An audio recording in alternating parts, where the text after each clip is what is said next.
So I just watched Marvel Studios' The Marvels, and I think it's pretty safe to say it's a good movie. Now, I didn't go into this movie with any high expectations at all. I thought it'd be subpar, but I was surprised. Now, a lot of people online have been trashing on this movie, saying it's the worst Marvel project they've ever seen.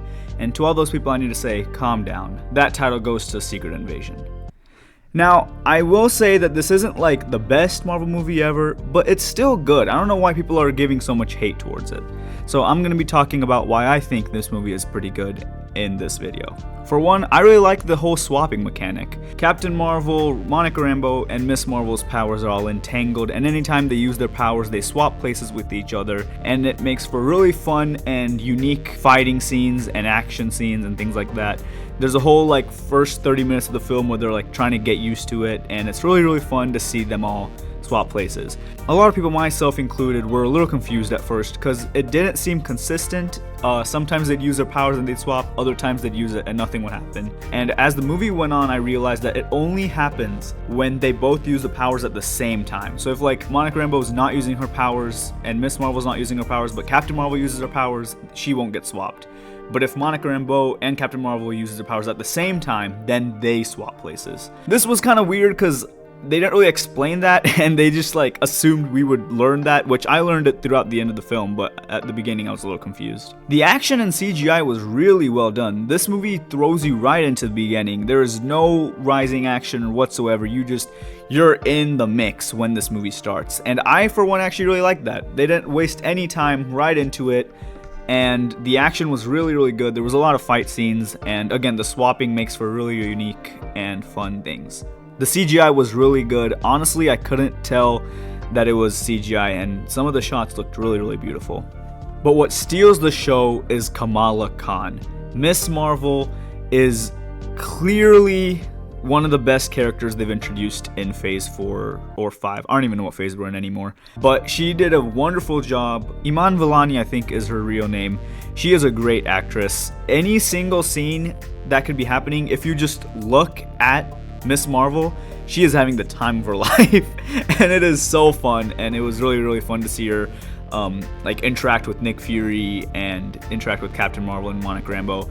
It was honestly surprising that Miss Marvel had a better role and character than Captain Marvel and Monica Rambeau. And honestly, her whole family was great too. Them with Nick Fury had a lot of funny moments. And yeah, the humor was really good too. I was enjoying a lot of the jokes that they were doing in the movie, and it was really fun throughout the whole thing. So what keeps this movie from being a top tier Marvel movie is the villain.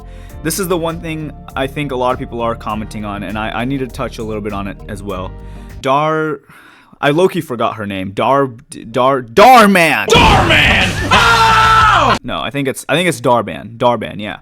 She was a villain of all time, I guess. For one, I really liked her plan, but I can't really talk about that without spoilers, so here's your minor spoiler warning for just the villain's motives, because I don't think they were revealed in any of the trailers. So her basic plan is that Captain Marvel once blew up the Kree AI system thingy. I still don't know what that is, but she blew it up, and that caused a civil war, which caused all their resources to be gone, which snowballed into effect where their sun is dying for some reason. I don't really know what that means or why that happened, but their sun is dying, the oceans have dried up, and they're basically on the brink of extinction.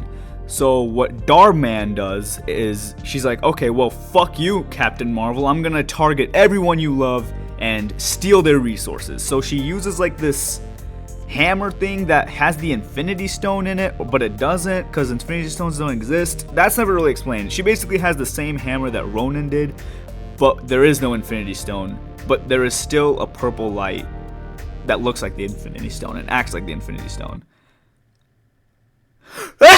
Don't really know where that came from. They really should have added a scene or something to explain that, oh, every Kree ruler gets one of that staff thingies, but I don't know. She finds the second bangle that Miss Marvel has, and she starts opening all these portals. Ooh, portal, boom, it has water coming out of it, and she steals this other planet's ocean. Similarly, she steals this other planet's air, and then finally, the final act, she tries to steal Earth's sun, our sun. And Miss Marvel and Captain Marvel and Monica Rambeau are like, no, you can't do that. and then they stop her. I mean, it's alright, I guess, but it's fine. It wasn't like the best villain of all time. Her plan was really cool, but she really had no characteristics whatsoever. The movie just kind of ends. I don't know, man. It started off as such a good movie, and then the ending felt kind of rushed. It felt like a couple scenes were missing here and there throughout the movie as well. But I mean, people are making it seem that this movie is really, really bad, and I'm here to tell you it's not.